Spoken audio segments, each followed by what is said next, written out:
Also on the program this afternoon, Interior Minister inspects damage caused by Wednesday night fire incident at the Accra Central Police Barracks Annex.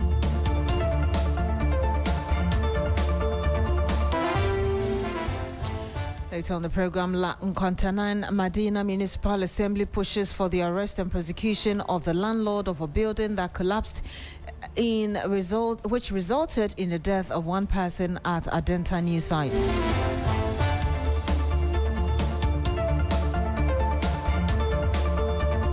We'll also bring you the latest from the Ghana Medical Association expressing concerns over Health Ministry's summons of Chief Executive of Komfo-Anokye Teaching Hospital.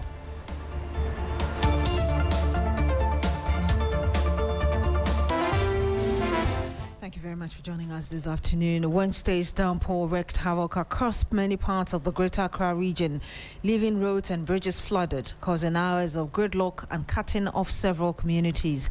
Old Ashongman, Aboba, Hachu, Dompila 2, Kaneshi, Lakeside Estate, and Nanakrom were among the areas hardest hit by the floods. At the Kaneshi market and part of Ashongman, residents and traders were seen trying to salvage goods and personal belongings swept away by the flood waters. In Nanakom, some residents reported being trapped in their homes as roads became impassable. The impact of the rains is still being felt today. Many commuters endured longer journeys to work, while others remain without electricity. Several residents and business owners are also beginning to assess the full extent of damage to their homes, shops and properties. Coincidentally, the floods occurred exactly 11 years after the June 3 flood and fire disaster, reigniting debate over whether enough has been done to address Accra's persistent flooding problem and prevent a similar tragedy. Engineer Mahama Abdullah Jones is on the phone with some information on really assessing the perennial flooding in the city. Good afternoon to you, sir. Thank you so much for joining us. Good afternoon, Beatrice. It's a pleasure having me. It's been 11 years since the June 3 disaster. Why do many of the same communities continue to experience severe flooding whenever there is heavy rainfall? Even sometimes just a little rain causes these floodings. Yes, I must say good afternoon to your cherished listeners. I must admit that yesterday's rain and creeping to this dawn was the heaviest just by my own imagination. It's not even with the records, but I've not felt the intensity of the rains like this before. It's been very heavy. And so we're having a lot of the surface receiving thousands of liters of water. And the fact that we may have difficulty in infiltration of the water into the soil, that would be a problem. You are somebody who has engaged me several times. And I'm not surprised that last year, April, when you raised an issue when I gave you information about the Abokubi enclave. It has come now hunting the larger communities which are supposed to have been having some relief if those reservoirs or the receptors were actually dealt with. And so we should be expecting more torrential rainfall with accompanied devastations much bigger than what we are anticipating experiencing now, sadly.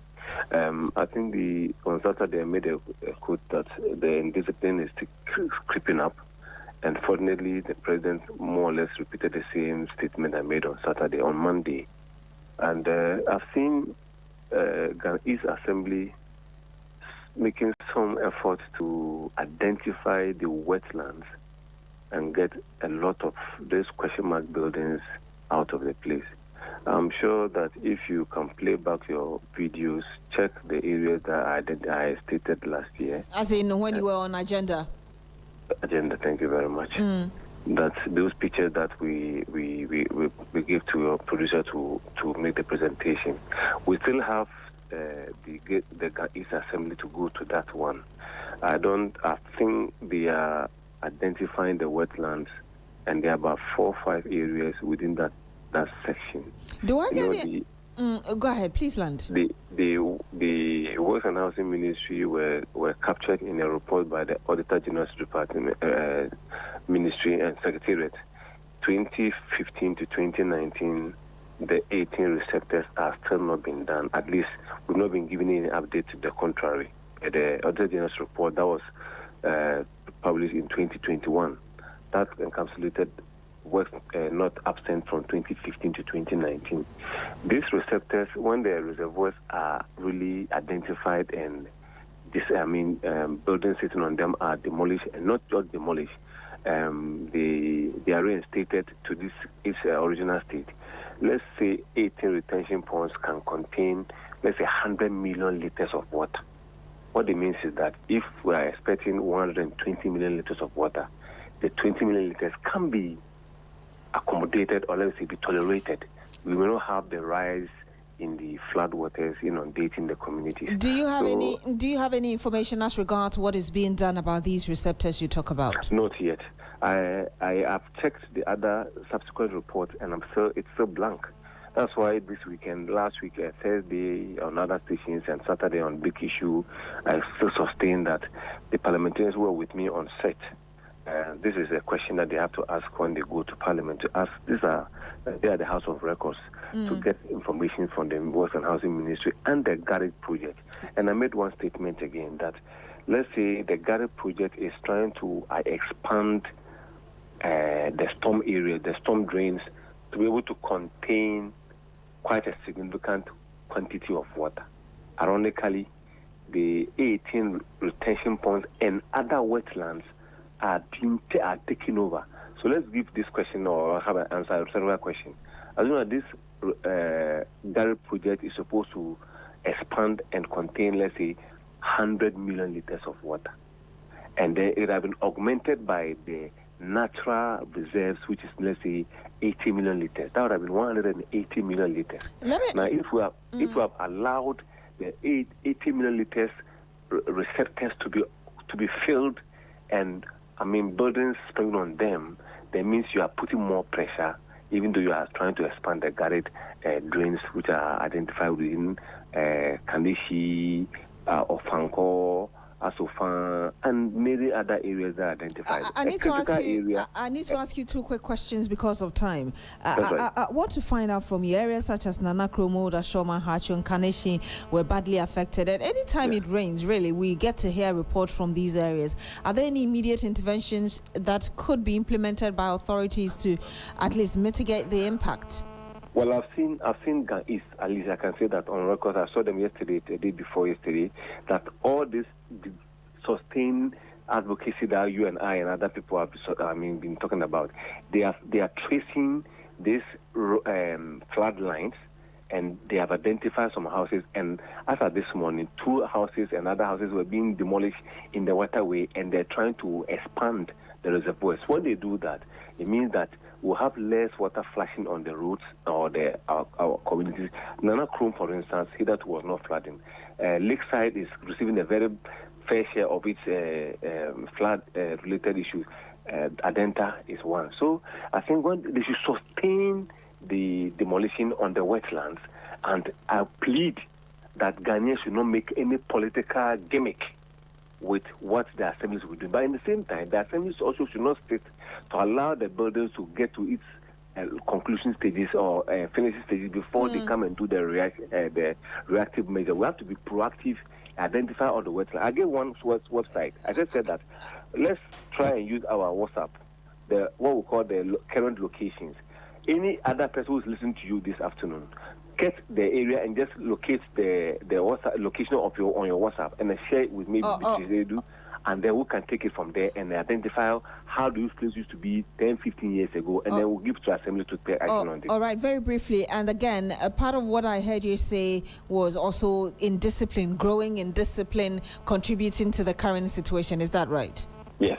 All right, thank you very much. And you had the engineer Abdullahi Mahama giving us his assessment of the perennial flooding in Accra. Meanwhile, the La Nkwantanan Madina Municipal Assembly says it will pursue the arrest and prosecution of the landlord of the collapsed building for allegedly defying directives and building regulations issued by the assembly. The 2-story structure comprising ground and first floor apartments collapsed on Wednesday, trapping 5 occupants beneath the rubble. hospital. The victims, made up of 3 adults and 2 children, were rescued during a prolonged operation by emergency response teams. The last victim, Margaret Belly, was pulled from the debris unconscious and subsequently handed over to the Adenta District Police for preservation and investigations. Assembly officials say the building had been earmarked for enforcement action over regulatory concerns, raising questions about compliance with planning and construction requirements. While the exact cause of the collapse remains unknown, authorities say investigations will commence following the completion of rescue operations. The municipal chief executive for La Nkwantanan Medina, Ibrahim Faila Fuseni, says the assembly will take legal action against the landlord. So they stopped him and he refused to listen to that. So some way, somehow, he found his own means to move to the 2-story. So that is what we are in now. And we are going to arrest him. We will not spare that. The law must bite. And therefore, we will take him. So we are now looking for him. Moving forward, are you going to demolish buildings of this sort? Oh, yes. There are plenty of this that we've already started. In fact, as of last 2 weeks, Mr. Free, I think we demolished about 4. Last 2 weeks, we demolished about 4. Little did we know that something like this is going to happen. But you see, like people say, sometimes when you are planning, you should remember that the bigger planner is Almighty. So he's giving us this as a test case to see that there are more of this nature, not only in Medina or La Nkwantanan Medina Municipal Assembly, but across the nation. We should ensure that the right thing is being adhered to, and that is what we are going to champion for henceforth. So this very incident would have been avoidable. Certainly, my brother, this situation could have been avoidable if the building owner or the owner of the building would have listened to the former engineer. He would have stopped this construction. By refusing to understand, thinking that it is my property, I have the right to build, although, and I'm sending this caution to all developers, although it is your property, it is your land, it is your money, but remember, when such calamities happen, it is not you, it is the Abai or the government that will be pulled upon, just like what is happening today. The regional minister, the sector minister himself, was outside, but he moved because of this particular issue. So why should we wait for such things to happen? So automatically we are going to embark on such projects and make sure that we bring all to its finality. And you heard that the municipal chief executive for La Nkwantanan Medina, Ibrahim Faila Fuseni. He was speaking to my colleague George Quenin, who's been on site since morning. He joins us live on the phone. George, if you can hear me, with the rescue mission over, what are the authorities doing next as far as the building collapse is concerned? Thank you so much. And so, like you mentioned, we've been here since morning, and the fire service are done with their rescue mission. They started. They had the distress call around 18:30 hours, and then they finished with the rescue mission 22:30 hours. And so now that they are done, the debris must be cleared for the engineers to come and check the structural integrity of the building. But prior to that, experts have actually mentioned that it had issues. The beams are weak, the concrete is not enough, and even the landlord was directed not to pursue that very building, according to his old contractor, but he defied those orders and built. And I heard the MC saying that he will be charged, he will be arrested and charged. So I'm sure hopefully by today that will be done. But I'm still with the MC, turns the area, and I think where it happened is landlocked area, and you can see people building on waterways. And it's crazy. It's a serious thing here. So it's like people are not really adhering to standards, and they are doing their own thing. At the end of the day, when things get out of hand, they come in asking for government for support. So the minister says, the MP says, moving forward, if you want to build any building, you have to make sure your permit is intact. You don't do things against the law. So we are still with him, trying to sort some of the affected areas in the area. And George, this morning we interacted with you on New Day on TV3, and you tried to interact with some of the residents there who were obviously in shock. How is their demeanor like a few hours after this incident? It's actually like you said, they were actually in shock. You see 3-4 women standing with their arms folded, and they have a lot to say, but most of them didn't want to talk to us because they would cry. But I actually spoke to two heroes who actually helped in the evacuation of these people. But before the fire service came, they tried their best, even though the building could have actually, collapsed further. They actually, still went stronger and then took some of them out. So for them, it was a shock. They didn't even know them in person, but it felt like doing an act of, goodness was very necessary. So for them, that's what it is. All right, thank you very much, George Queenie. Bring us updates on the building collapse in Medina. Let's cross over now to my colleague Joseph Armstrong, who is currently interacting with Interior Minister Mohammed Muntaka Mubarak.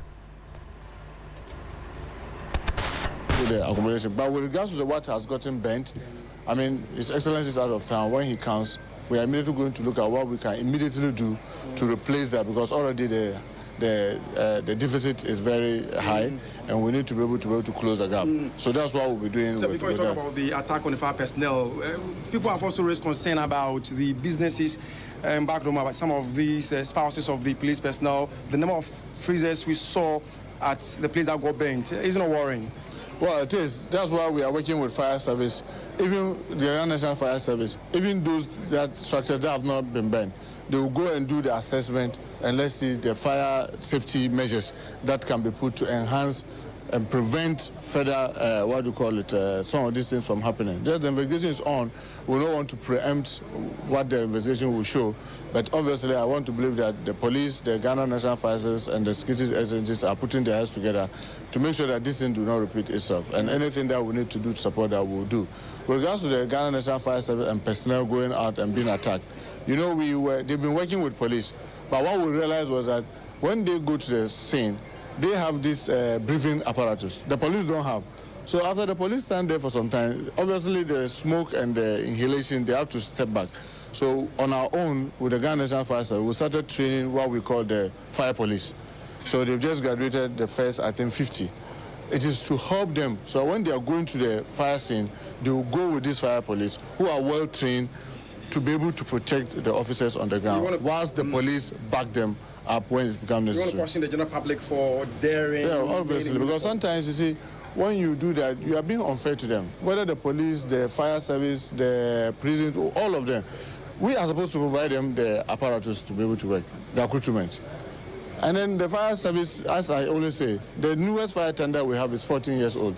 So when they are coming in big and they get there and you're attacking them, how fair are you to them? It's we, the state, who must provide them with those equipment. And now you are not arresting.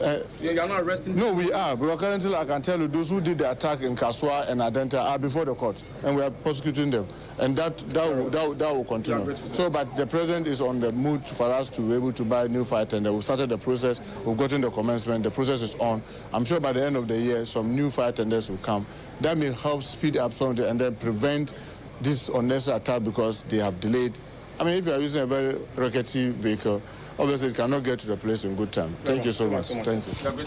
And you had the Interior Minister Mohammed Muntaka Mubarak interacting with my colleague Joseph Armstrong. Well, it's in relation to him, together with some other security officials. I saw in the IGP, Christian Teteyono, as well as senior fire officials, assessing and inspecting, indeed, the Accra Regional Police Barracks annex that was gutted by fire last evening. Now, the minister was joined, as I did just say, the Inspector General of Police. He was joined by him, the Chief Fire Officer, and other senior officials to assess the extent of damage caused by the blaze and interact with the affected residents. Let me remind you that the fire destroyed parts of the residential facility, leaving several families displaced and prompting concerns over safety and accommodation for affected officers and their families. And earlier you heard the minister also touch on the issue of fire officers being attacked by residents of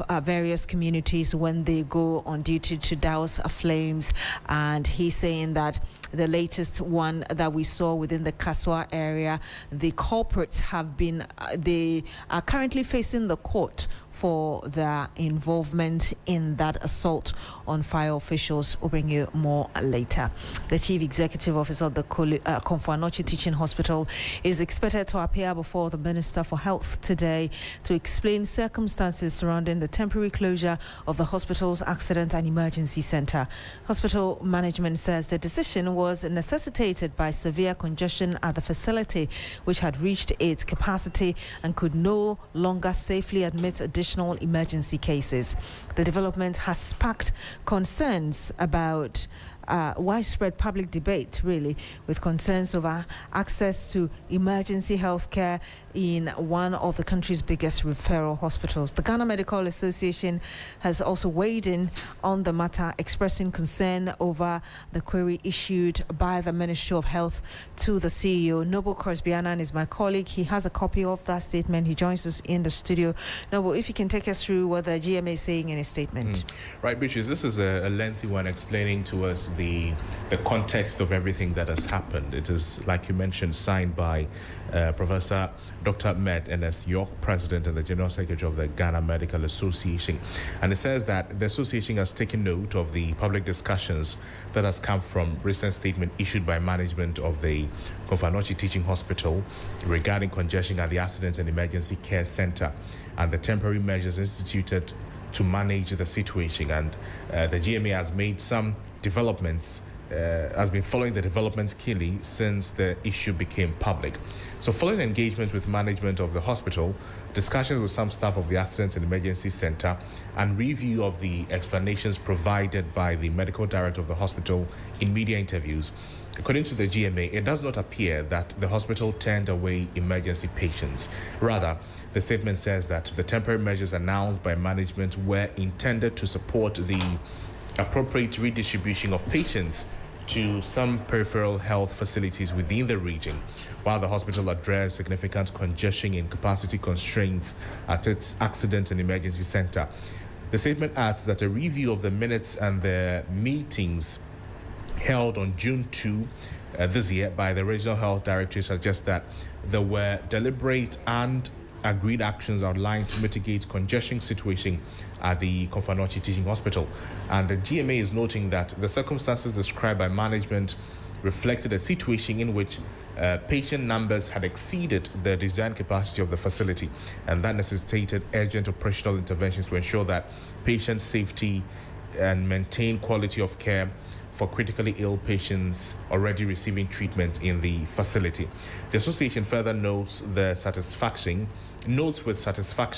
that the situation has since improved remarkably at the Accident and Emergency Center. And the GMA emphasizes that while the immediate challenge at CAF may have been resolved, the incident is highlighting a broader systemic issue that is confronting emergency care delivery in the country. They are also making a few demands calling for sustained investment in emergency medicine infrastructure. Number 2 is expansion of emergency care facilities. 3, strengthening of referral systems and improving resourcing of regional and district hospitals to enhance their capacity to manage emergency cases closer to patient communities.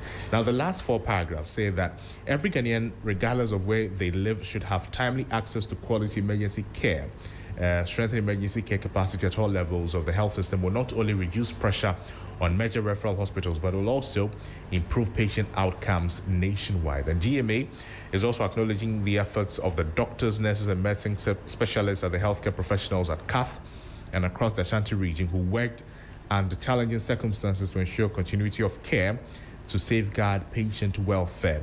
The GMA is, however, concerned about the negative picture portrayed by the query letter to the Chief Executive Officer of the Konfanochi Teaching Hospital, which appears to suggest wrongdoing by the management of CAF. And the association hopes that the outcome of the engagement between the Chief Executive Officer of CAF and the Minister for Health will contribute to strengthening emergency healthcare delivery and addressing the challenges highlighted by this incident rather than adverse outcomes. GMA will be monitoring and will inform further actions. They remain committed to supporting policies and interventions that improve healthcare delivery and patient safety for all Ghanaians. Thank you very much, Noble Korsbianan, bringing us details of that statement issued by the Ghana Medical Association, or the GMA. I'm joined via video call now by the General Secretary of the GMA, Dr.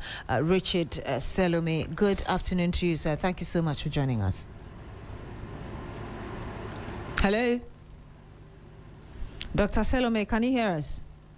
All right. We'll have to connect again to him to bring you more as regards the perspective of the GMA on this query, as it were, issued to the CEO of the Konfanochi Teaching Hospital by the Ministry of Health. Ahead of that, the Accra High Court has ordered that MPP Bono Regional Chairman Kwame Bafo, aka Abronye, be remanded into police custody after he failed to meet his bail condition of depositing his travel document.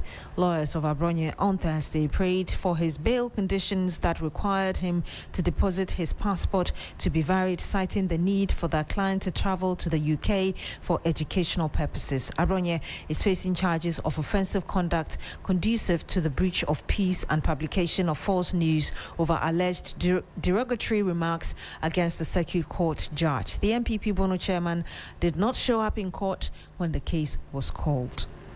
Now, families of victims of Tuesday's fatal road crash at Peki in the Volta region are thronging the Peki Government Hospital to identify their loved ones. The crash, which claimed 15 lives, has left families devastated as they await confirmation of the identities of the deceased.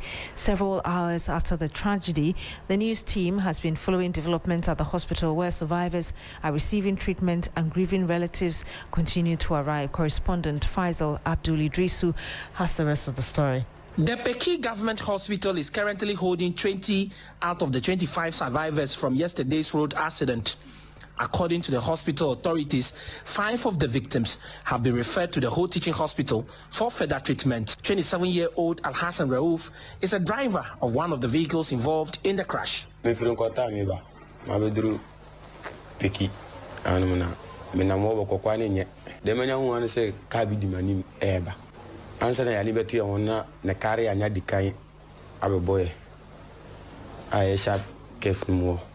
Kare na boy ansana kana omom kana sa tofom ansana sa twifon sa aboboy mini mi meet na ye tre kanum na me hanum etwae na mensa no maka de on road top fall do anything just say the maka can hit my car amuka na be hit me there me na me quite all right me ni omu kwai mu nto otwa careful na afa no potos so animo potos no wa be doja wa trust and see. This is the exact spot the two vehicles collided yesterday. Raouf, the driver of the Mercedes-Benz container, told me earlier that the passenger vehicle was avoiding a pothole just in front of us here and veered into his lane, and then that is what resulted into the accident that killed 15 people on the spot. As you can see, these are the words, including the mango. Raouf said he was conveying all the way from Kwanta to Accra before the incident happened. Even though it's been more than 24 hours since the incident happened, we can still see some blood stains and also items belonging to the victims of yesterday's incident. But interestingly,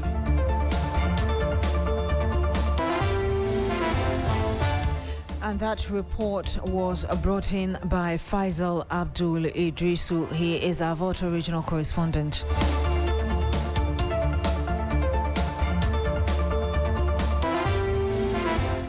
That's it for the midday news here on 3FM and 92.7. Log on to 3news.com for more news. My name is Beatrice. Have a good afternoon.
Hello, good afternoon. Welcome to the business news segment on 3FM 92.7.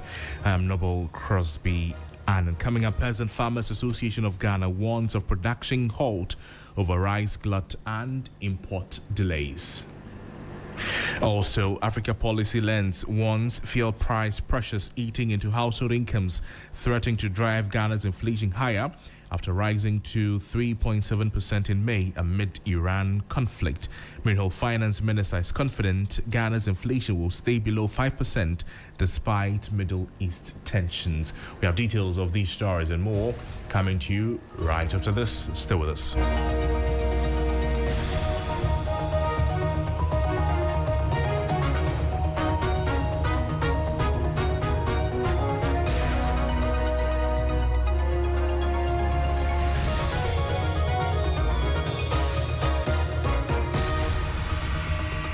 Let's start from here. Now, the Peasant Farmers Association of Ghana has issued an urgent warning to the government stating that thousands of farmers will completely abandon rice production for the upcoming farming season unless immediate action is taken to resolve a severe market glut. According to an independent assessment by the group, over 90% of local rice farmers are currently holding massive amounts of unsold stock. The association blames the crisis on a market continuously flooded by foreign imports and rampant border smuggling, alongside the failure of the National Food Buffer Stock Company to purchase local produce as mandated. While welcoming government proposal for a rice import quota system, the group stresses that delayed implementation is destroying the economic incentive for local farming. Let's listen to the executive director of the Peasant Farmers Association, Bismarck Owusu Note, speaking.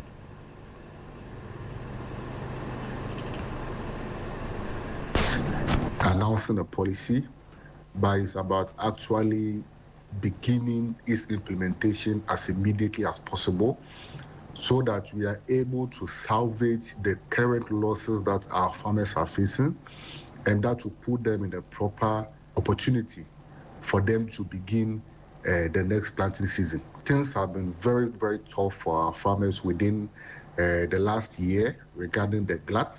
Our farmers have unsold rice and maize and other staples with prices that have crashed, and it's quite a disheartening experience. For this particular planting season, a lot of farmers are refusing to actually plant because they are unsure what will happen to their produce, especially if you have the same scenario.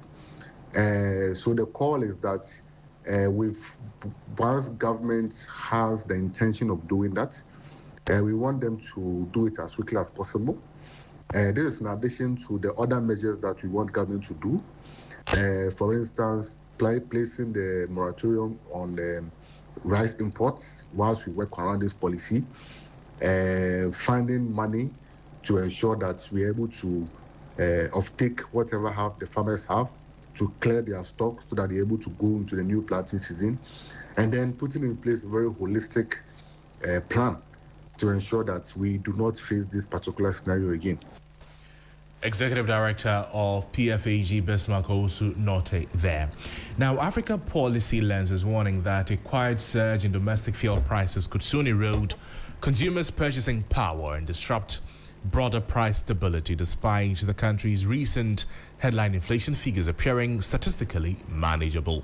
Senior fellow at the Africa Policy Lens at the think tank, Dr. Eric Boachi-Yadom, noted that while the recent rise in annual inflation to 3.7% last month may seem nominal to or minor on paper, the localized cost of living is noticeably climbing. A second consecutive monthly rise in Ghana's annual inflation rate, triggered by commodity shocks from the Iran war, looks set to push cost of living metrics even higher in the months ahead, according to Dr. Boachi-Yadom. Cost of fuel is actually eating up a consumer's income, and very soon we will start seeing it reflecting in price of goods and services, especially going into this particular month in June. We need to begin to put in measures to tackle the fuel price surge, and if we fail to tackle the fuel price surge, it will translate into other areas, and price of goods and services are likely to be high. Ginger and mango led the top 10 items that collectively contributed 47.7% to overall inflation. Government statistician Dr. Bernard Hassan Idrisu told reporters prices increased 1.1% in the month, up from 1% in the previous month. While prices continue to rise, the increase remains far lower than the 18.4% recorded in May last year. This tells us that in spite of the slight increase in May 2026, Ghana's inflation situation has improved significantly over the past year. Dr. Boache Yadom also highlighted deep regional disparities that remain masked by national averages.